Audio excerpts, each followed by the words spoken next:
Thank you so much for listening to the Phoenix Suns Solar Panel Podcast. My name is Tim Tompkins. Joining me, as always, Mr. Greg Esposito. Oh, hoy. So, Greg, we are the Suns came off this like really hot start. Everyone is super excited. We are just so you know, if you're not watching this live, we're recording just after the Suns lose to the Washington Wizards game, where it really felt like it was pretty close there towards the end. I think they brought it to within three. As of right now, the Suns are sitting below 500 for the first point all season long. They have lost five of their last six and six of their last nine games. How you feeling? Oh, I'm feeling great. There's nothing like watching a hot start devolve into whatever this is that we're dealing with now. But let's put it in perspective. They were without their starting point guard, their starting center, their backup point guard for many of these losses. So I'm not going to panic at this point, but it hasn't been pretty basketball. And they got Ricky Rubio back on Wednesday night, tonight, as we're recording this, against the Wizards. He looked a little rusty. The offense looked like it was still trying to regain its footing with him at the helm of it. So I don't know, man. I'm trying not to be pessimistic, but there are signs for concern. But I won't be really concerned until they get Baines back, they get Ayton back, and if the slide continues at that point, that's when it's really concerning. Right now, they're getting pounded on both ends of the court in the paint. They're not able to really get a lot going offensively down low without their big men. Diallo has been a nice surprise over the last few games in that case. But on defense, they're just getting eaten alive by opponents' big men, and that's where it's quite unnerving. And they need Baines back sooner rather than later. And there's still another, I believe it's 9 games until we see Ayton. So they have to figure that part out and quick. It's crazy how much worse the defense gets when you don't have your starting center or your backup center or your starting point guard. But mostly, it's striking the level of drop off really without a anything that is better than a third string center, as well as Diallo has played during these minutes and as poor as Frank Kaminsky has played during these minutes. It is noticeable, which brings me to my next question. So Shaq Diallo, he's a player that we talked about coming into the season. He was going to be what I thought, and I believe that you agreed with me as well, Greg, one of those players that a lot of Suns fans were going to be screaming for more minutes. 10 games into the season, that didn't seem to be coming to fruition. At this point, though, it is. We've seen him play extremely well, arguably much, much, much better than Frank the Tank, who you bought stock in his island, turning into a little bit of a timeshare, but it's neither here nor there. Why isn't Monty Williams starting Shaq or at the very least closing games with him? Look, he's had 2 good games so far. It was one until Wednesday's game against the Wizards, tonight's game. So I have I have difficulty faulting him for not having a huge amount of trust in Cheikh Diallo after just 2 quality performances. If he keeps it up, he certainly should start at that center spot in place of Frank Kaminsky until Baines gets back, because he'll have earned it. He's played very well over the last 2 games, but you know I'm not going to fully buy in. I think he probably should have played more minutes down the stretch against the Wizards. There were some questionable roster moves. I don't know why Tyler Johnson played so many damn minutes at the end, as he couldn't hit anything. I mean, there was a sequence where one trip down the court, he barely hit the rim on a three, and then the next time down, he airballed it. Like I think some of his shots were just poor selection. So I questioned that as well. So there were some moves I wasn't 100% understanding of, but that's going to happen when your rotation gets extremely funky with as many guys out as they've had at this point. What also I don't quite understand, Devin Booker has become somewhat passive. It feels like in the offense, almost trying too hard to get his teammates involved at times to prove. I don't think he's consciously trying to prove a point, but in a game like the game against the Wizards, they need Devin Booker to just take over in that fourth quarter. It was within striking distance. It was until the end. It was a weird game overall, but at some point you need Devin Booker to just go, all right, I get it. The rest of this team isn't playing well enough. I'm taking the lead. I'm taking over. Let's be clear though. There was not an offensive problem with the Suns versus the Wizards. No, there was. I mean, in that fourth quarter, there was a lot of ugly shots that did not go in. But you're right. This was a defensive issue in the end. They could not get stops when they needed them. But I would have liked to see Devin just take over, take control at the end, take more of those shots when he could have. He had a handful of buckets in that fourth, but I when you're looking at some of those missed shots they had, I would love to see Booker just take hold. That's what you expect from a star, and I get that he is embracing the role of trying to get others involved, but they needed him against the Wizards to take charge there in that fourth, especially in the final 5 minutes when they somewhat closed the gap there. They could have used him, but yeah, you're right. It was a defensive issue against the Wizards when you give up. I believe it was 74 points in the first half. That's a problem. I think there was about 2 minutes left in the first half, and I tweeted out, "Why the fuck do the Wizards have 69 points? like what? Why?" Yeah, They also just couldn't miss from three. It was one of those games where it didn't really matter what you did. There was a certain it felt like the Suns, knowing that they had defensive limitations on the interior, made it so they didn't want to close out quite as tightly, possibly on the three. no, That look, led to a little bit of that 3 point barrage, if you will, and you just have to assume at a certain point, even if you aren't right up on them, they aren't going to be shooting 75% from three, because even guys in an open gym generally don't shoot 75% from and three. they didn't. They cooled off in the second half, but Right. then it was down low. They couldn't stop certain things, and that was that's like we talked about at the Open. That's because you don't have your centers right now, so it's messy. I mean, it's messy defensively, and it shows you how much Baines and Rubio are a key part of this defense and this mentality of this team. And when Rubio was back tonight, but against the Wizards, but Baines still wasn't out there. They set the tone, and they need that. And even Ayton, to an extent, just his athleticism being out there gives you a better chance, and they don't have any of that right now. And it's a bit troubling. They got off to that hot start, and they have faltered in their last 9 games. It has not been the same team that we saw statistically or with the eye test since that hot start. Greg, let me ask you a question, and this is a super burning question, but I feel like it is the right point of the episode to do this. Do you feel like getting into some CTAs? What are CTAs? What are we Calls talking? Calls to action. Calls to well, I thought that's what we talk about in my marketing job, but I don't understand what calls to. Are we talking? Do you want me to ask people to donate or buy some shirts? Are those our calls to action? What are we No, no, talking no, about? no. Okay, I got it. I got a bunch. All right. So first one, and we'll make this super quick, guys. If you are watching on the YouTube, which I know you are right now, go ahead and subscribe to the podcast version of this. Anywhere that you listen to podcasts, the Sun Solar Panel is on it.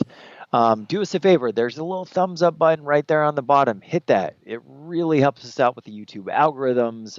It helps with a ton of things. So if you want What to do that, everybody like loves is algorithm talk in a podcast and a show. just hit the Yeah. thumbs up button. Like we're doing the show live, hit the thumbs up button. It's the least you can do, right? And second, I do want to thank two separate listeners for going ahead and supporting the show. And that is first off, Benny Champion, as well as Sarah Combs. If you feel like the show, you get some value out of it and you want to donate, there's a support the show button on YouTube as well as a podcast version. There's a $5 and a $10 option. If you do the $10 option, I will personally send you some Sun swag.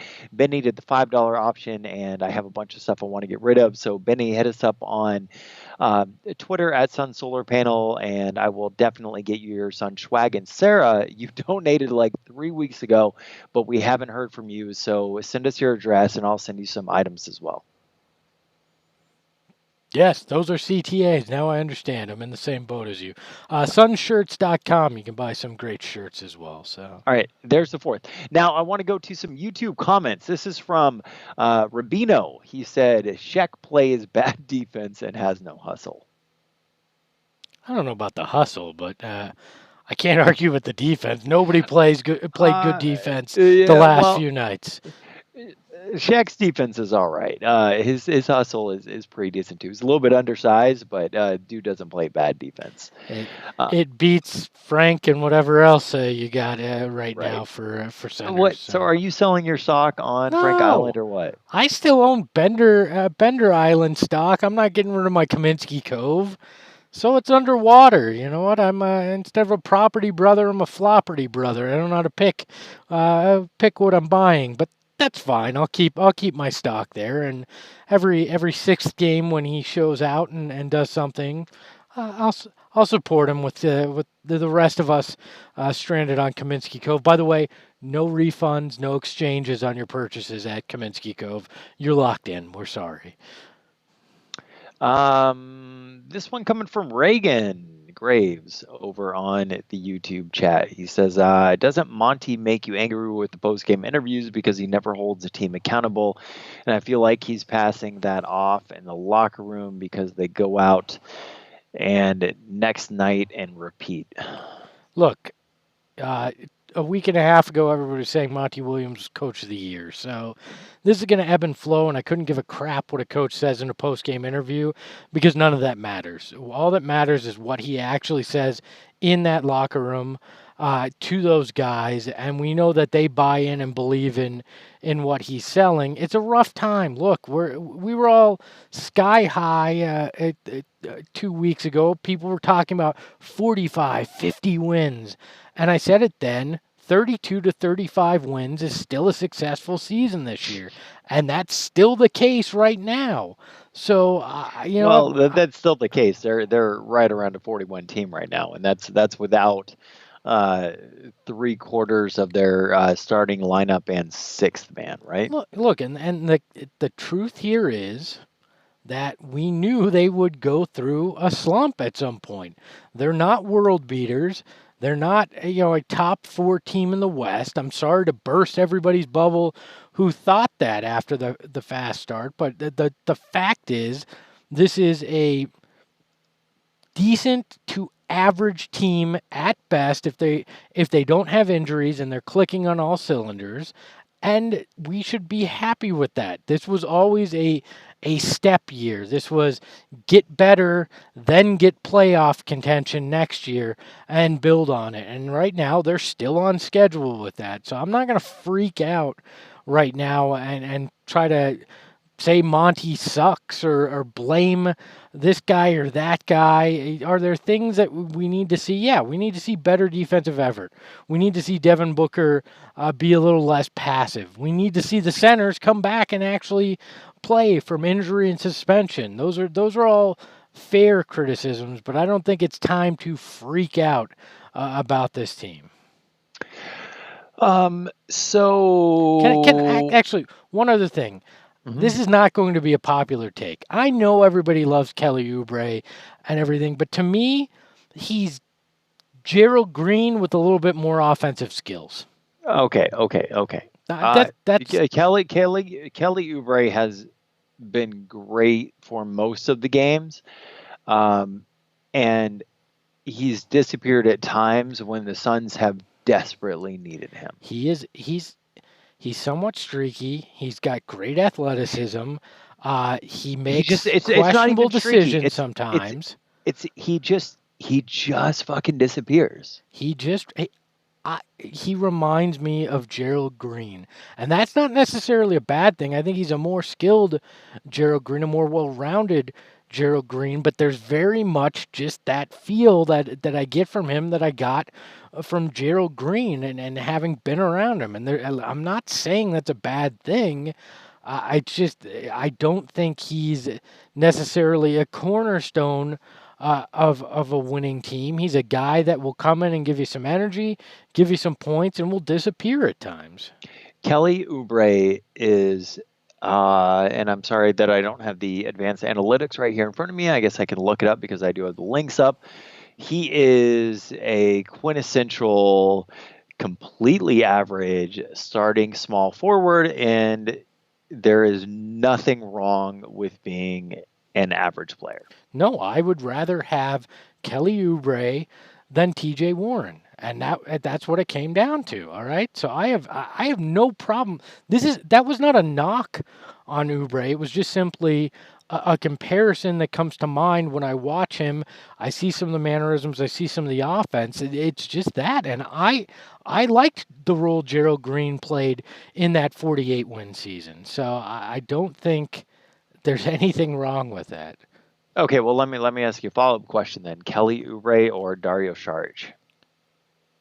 Well, in what sense? If we had to get rid of one and keep one, Yeah. I probably would want to keep Sarge just simply because he does more of everything defensively, rebounding. He's a smarter player overall. If we had to pick one and get rid of one, that's probably the way I'd go with that. But that's that's not a choice that's going to happen here. So It's tough when you look at the advanced analytics. So you have Kelly Oubre with a VORP of 0.4, which by the way is actually pretty good. Dario Saric with a VORP of 0.3. Dario Saric with a defensive box plus minus one. Defensive box plus minus, excuse me, of 1.2 compared to Kelly Oubre at 0.4. Dario Saric is clearly less impactful offensive player with a negative 0.6 offensive box plus minus compared to Oubre at 0.4. So it depends on what you're giving.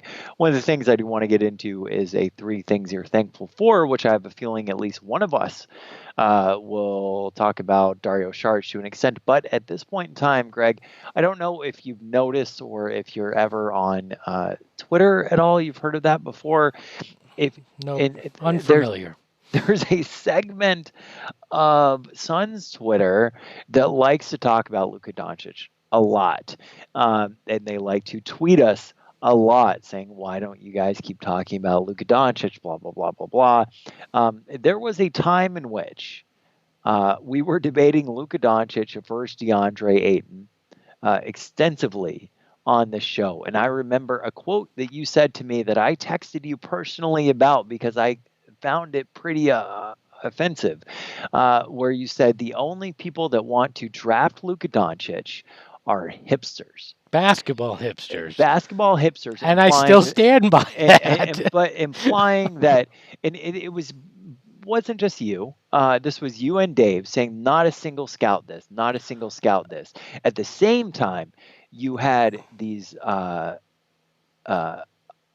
boisterous guys that are on Phoenix radio saying that Deandre Ayton is the next Shaq, and they're feeding this crap into people's ear. And at the same time, you have different people with microphones saying that anybody that doesn't agree with you guys are simply hipsters and don't know what they're talking about. I never said you don't know what you're talking about. But that's what the implication was. No, and so, they just took a different perspective of the game of basketball. It was old school, new school. That's not how you claimed it. You claimed it Look, was only basketball hipsters that didn't know what they were talking about. no, I never said you didn't know what you were talking about. I just said you were looking at the game in a different way. And honestly, it I don't think it was that crazy at the time to say that Deandre Ayton, by many basketball minds, was viewed as more of a sure thing. And let's keep in mind we're a season and not even a half into these guys' careers, right? Luka looks amazing. Right, there's no denying that, but we don't know how the next 10 years plays out. It could swing dramatically in either way. Luka could wind up becoming even better than he is, and Ayton could wind up completely cratering. But I think we're at a point where we can, at this time, admit the Suns likely did not pick the best player in that draft. All right. I'm not. I think we can. Let me. I think, Can I? yeah. Can Yes, right? yes, we're at a time in which we At can this admit point, that. we Yes. can admit that, right? But that does not make DeAndre Ayton a bust. No, That it is doesn't. this is everybody treats this as some kind of black and white issue. That comes off wrong. Some kind of cut and dry issue here, where it's simply if Luka Dončić is the best player, Ayton is a bust for having picked him number one. And that is just not the case. Maybe you did not pick the best player in the draft number one, which is disappointing, right? Especially when it's the first time your franchise has picked number one overall. But to me, this is something that's going to take a very long time to understand how bad the Suns were. There is a chance that this is very much like the 1984 draft potentially. You look at that, and Hakeem Olajuwon goes 1, Sam Bowie goes 2, Michael Jordan goes 3. Now you cannot tell me that the Houston Rockets made a massive blunder in selecting Hakeem Olajuwon number 1. Did Pretty they sure you select can. did they select the best Pretty sure you player in that? can. No, you can't. Because maybe they didn't select the best player, that the guy that turned out to be the best player in the draft, but they got a Hall of Famer and a damn good player that brought them 2 championships in that city. Now, best case scenario is likely that for Suns fans right now, where Luka turns out to be the best player, but DeAndre Ayton has a big impact and hopefully leads the Suns to success on the court. At that point, you do not look at it as if it was a bust by picking DeAndre Ayton. You accept that maybe you didn't like the best player, but you still got a damn good player. Now, where this goes off the rails is if you wind up with the Sam Bowie pick, right? Could be the Suns that wound up with that, holding the bag with DeAndre Ayton. Could be the Kings with Marvin Bagley. We don't know at this point. Way too early to judge. And the thing that has made this worse is simply the fact that DeAndre Ayton made a damn stupid decision taking a diuretic for whatever reason, whether it was to mask something or didn't pay attention to what was going in his body. And that's what's amplified how bad this looks at this point, because you've got Luka going nuts and DeAndre Ayton not playing in damn games, right? That's why this feels so bad right now. But if DeAndre Ayton comes back, picks up where he was in his rookie season, and grows, which it looked like in the one game he played that there was a definite potential for that, it does not feel as bad. Because if he's putting up 20 and 12, you can go to yourself, all right, he's not putting up the stats that Luka is, but he's still putting up damn good stats, and maybe he's helping the Suns make a playoff push, right?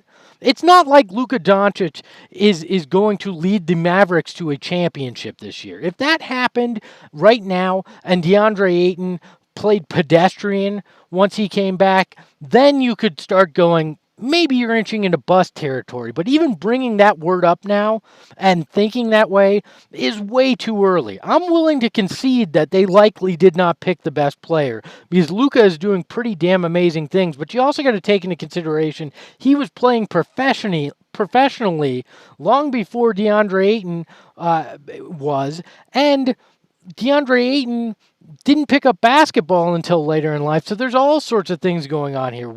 Do I think DeAndre Ayton likely will reach the level that it looks like Luka's going to? No. But if he reaches a multiple-time All-Star, helps this team win. I'm not going to look at this as a bust. It was a safer, what people felt was a safer pick up against what people felt could be a potentially dangerous pick with the way European players had performed in the NBA in the past. Plus, you take the Dragan Bender factor with it as well, and I understand why you would have hesitation to take a guy that wasn't a surefire thing. And keep in mind, really, in the end, Luka went fifth in this draft when you look at it, because the Mavericks, just the whole trading. If anybody's looking at this long term, it may be the Hawks fans that No, really get Kings. pissed off. Kings. Well, but the Hawks actually No, selected him Hawks and turned got around and Trae flipped Young, him. though. I don't believe in Trae Young. I think You're Trae wrong. Young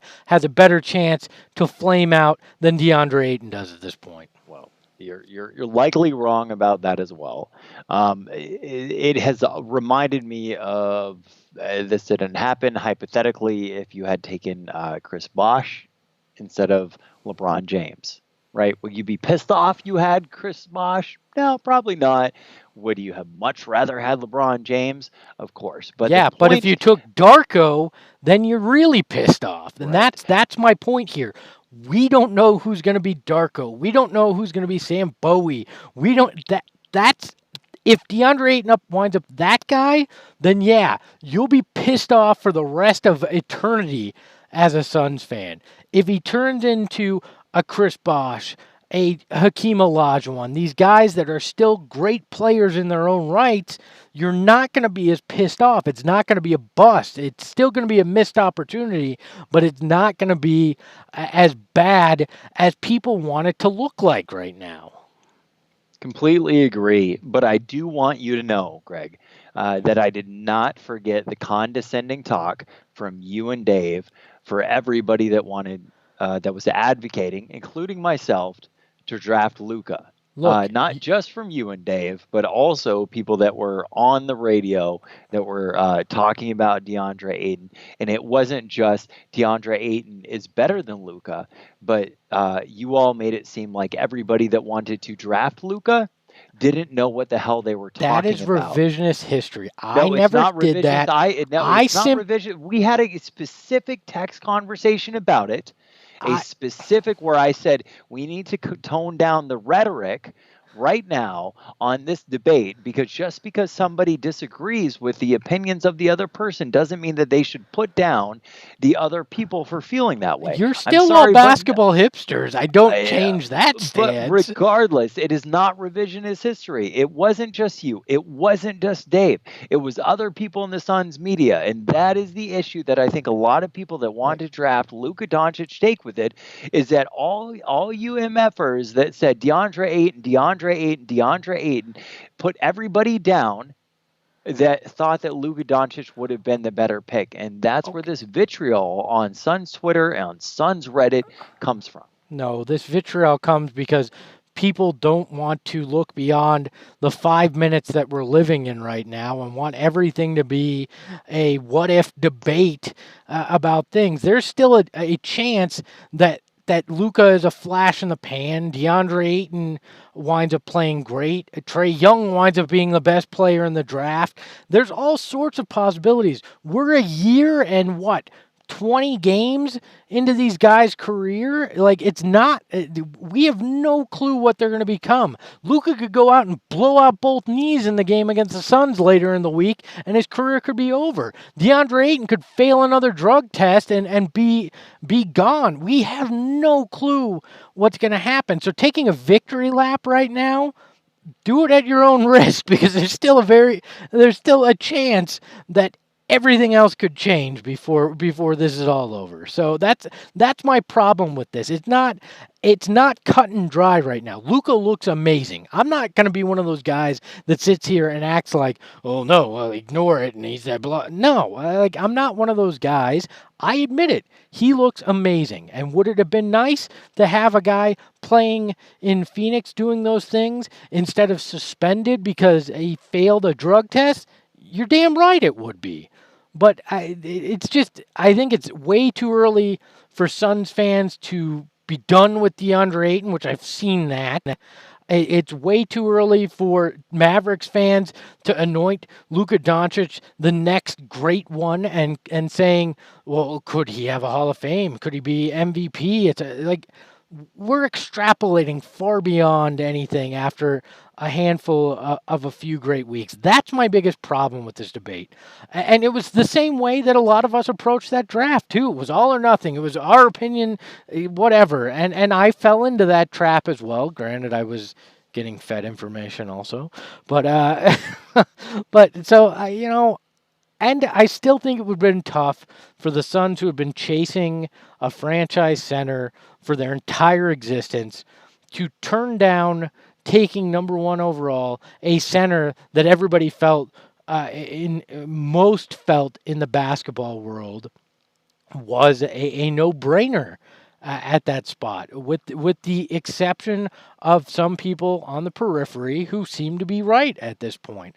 So I think that adds another layer to this, along with having just selected Dragan Bender at number 4, who flamed out for you. So there's all sorts of factors that go into this, and it's not it's not as simple as some people on Twitter want to make it out to be.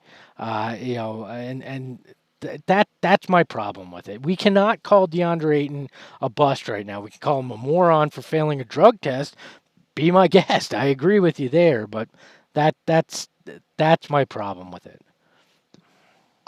So at that point, I would like to mention that the Bucks, I believe, are the number 2 team in the East right now, number 3 team right up there with Dragan Bender up on that team. So how do you feel about that? Yeah, he's also like the 15th man, and he's got to wear a jersey that says Cream City across his chest. So everything looks different here and there, right? And Marquise Chris is on the worst team in the West. Read into it what you want. Which is funny, that's the Warriors. So I do want to update some of our listeners that have been asking me, and shout out to Jacob too, has been giving me a lot of tips. I did name the dog that we drove all the way up to South Carolina to get. So I have a German Shepherd now and 2 pit bulls. Named the dog. I was going to name him Killer. It was ballsy that you named him Robert Ory. Right. I was going to go with Booker, honestly, because I thought that Killer was a little bit too cliche, right? And that Booker had that like killer mentality. But I named him Scar after the Lion King. So if anybody on the Greg, let me know if you can or can't see this because I can't actually see her face. No, Scar, all I can see is the back of your head right Scar, now. come on.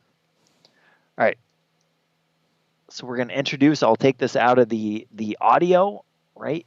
I think you should keep it in because nothing says great podcast like showing something they can't see in audio. Can you see him? Isn't he adorable? Isn't he adorable? Yeah, that's not a dog. You were saying that you wanted something that was going to terrify people. That is not terrifying me right now. Okay, well, he's cute. That's very true. But I will say I was walking him and Bear last night, and a guy came running by like a runner, right? And he literally stopped until I was eventually like, "You're good, dude. Just keep going." So apparently, when you run up on a pit bull and German Shepherd, like people really do fucking stop. I love it. Coach in the chat says you could have named him Sarver if he misbehaves. Yeah, it could have. I like the name, but anyway, thank you everybody so much for watching, for listening. Greg, are we done? Or I don't want to misread the room. Hey, if the dog takes a dump on the carpet, you could call him Frank Kaminsky right now. So. Name him Frank. No, I don't want to do that to myself for years. Do we want to say what we're thankful for? Wasn't that what you wanted to do in this episode that we didn't get Thanksgiving episode? Yeah. Sure. What do you have? Well, let's do it. I am thankful that Dave wasn't on this episode. No, because we could talk about, but we could talk about Luka. I mean, we were allowed to. So, no, I'm thankful for you guys, and I'm thankful for everybody that listens, donates, watches this show. It's a labor of love. We've done it for almost 3 full years now, and we enjoy it. So I'm thankful for this. It is a nice reprieve from a lot that goes on in life. And I am thankful for, whether or not the rest of the internet agrees right now, I'm thankful for Monty Williams, because we're actually seeing, even in the tough times, a reasonably respectful or a respectable NBA team on the court. So thank you to Monty Williams for pulling this together, and for Ricky Rubio for looking so damn good out there. Yep. All right. I am thankful for random backup Suns centers who are able to just step in. Yeah, I agree there. I'm also thankful for random Suns Twitter fights between blogs late at night. So when I wake Yeah. up, read that crap anymore. My favorite part is his ass dunked me, and I never said a single word to him that was demeaning. But now there is this date Nunkin hashtag that's super popular. Yeah, So which fuck that guy. yeah, which was something stupid I said to our friend So Says Jay on Twitter, and he ran with. Look, I'm just thankful that we, as negative as certain things can be, for the most part, we've got great fans that are willing to have fun with with us and enjoy this ride. I'm thankful for the other shows too, because we all have fun with each other on Twitter for the most part. There's a few of them that maybe not, but we enjoy it. So I'm just thankful for this community. We don't say it enough. It's been a rough ride over the last handful of years, but I appreciate everybody that interacts with it. And on that note, we will be back Saturday morning, My 7 a.m. my Arizona 36th time. birthday. I'm getting up at 7 a.m. for you people. Yeah, so we're gonna do Wait, is this. your birthday on It Saturday? is 36 Oh, years old. dude, it's fucking weird, man. So I turned 37 on Wednesday. I feel like we got a lot in What? common. Jeez, man. I mean, I don't. You're a year older than me though, so not as much in common. Yeah, You just look about 10 years younger than me though. no, So thanks, there's man. that. Oh, did I didn't tell you, but I actually had the worst basketball injury of my life. So far, last Sunday, I had a knee-to-knee injury with somebody, and I've been limping for about a week now. I'm pretty sure it's just a knee contusion, and I say just a knee contusion, but it's actually been pretty serious, and I will never give anybody a hard time again that has a knee-to-knee injury in basketball, because not only do you have a hard time walking, you have a hard time sleeping. The pain wakes you up at night, let alone trying to do anything that remotely resembles a basketball move, forward, lateral, jumping, anything in between. Look at it. At 37 years old, a knee contusion. They might as well amputate that leg for you. Dude, That's it's where we're real, at. man. You can't. It's the knee to knee injury is dude, it's painful. It's Th- You realize this is the kind of thing we should talk about after we get off the live stream. We can converse like this still. All right. Well, people still watching. All right. And so on that note, you can add us on Twitter. You can do whatever the hell you want to do. Regardless, have a wonderful Thanksgiving. We'll be back Saturday morning, 7 a.m. Thanks, guys.